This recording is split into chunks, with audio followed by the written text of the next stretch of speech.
Shakespeare's Sonnet 18, he begins by asking, "Shall I compare thee to a summer's day?" but immediately suggests that the comparison is insufficient.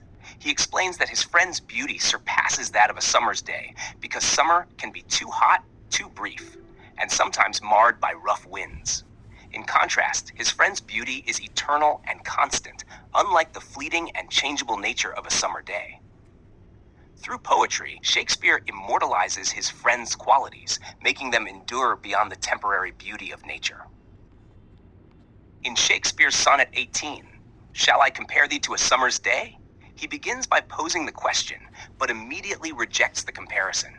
He suggests that his friend, or the subject of the poem, is more lovely and more temperate than a summer's day. Shakespeare points out that summer is fleeting, with its beauty marred by extremes of weather, rough winds, excessive heat, or overcast skies. In contrast, his friend's beauty and qualities are more consistent, lasting, and eternal, especially as they are immortalized in the poem itself. Thus, Shakespeare chooses not to compare his friend to a summer's day because his friend surpasses the transient and imperfect nature of summer.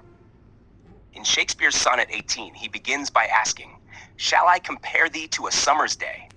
but immediately dismisses the comparison, suggesting that his friend is even more beautiful and constant than a summer's day.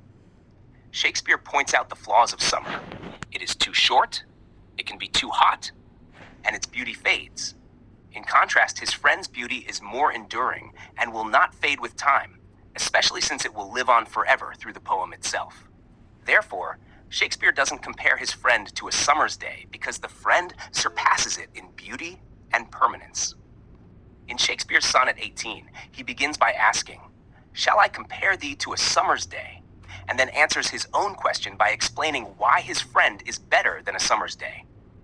The reasons are: 1. Summer is fleeting.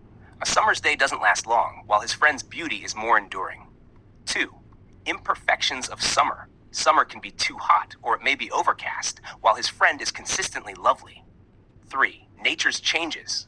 Summer is subject to the changing of seasons, whereas Shakespeare's friend's beauty will last forever through the poem itself. In essence, he suggests that his friend's beauty surpasses the brief, changeable nature of a summer's day.